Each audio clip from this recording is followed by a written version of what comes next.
The Breeders' Cup is back at Keeneland this year, which makes it a different handicapping exercise than when it's run in California. Shipping and acclimation issues are off the table, but trip issues are in play in a big way. For the tables that follow, we only use the last 4 Breeders' Cups run in Kentucky. As usual, the top is defined as more than 1 point better than the horse's previous top, a pair as within 1 point either way of that top, an off race as more than 1 but not more than 4 points worse, and X as worse than that. As is generally the case, grass horses, which bounce around a lot less than dirt horses, have been more likely to pair their tops or run a new one. Note that almost half the dirt horses have run X's. It's the end of a long year, and many just don't fire.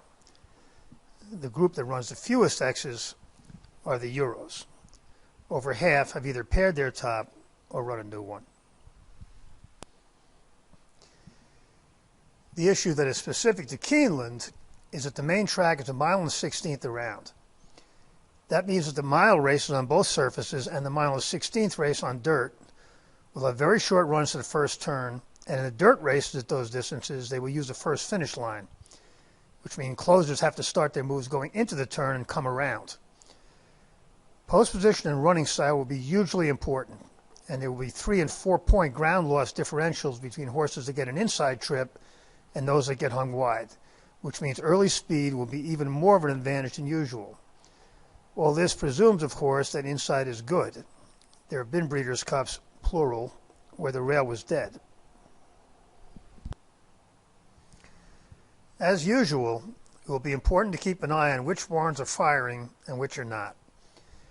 The trainer studies that follow are just for those same 4 Kentucky Breeders' Cups, and there are some surprising results.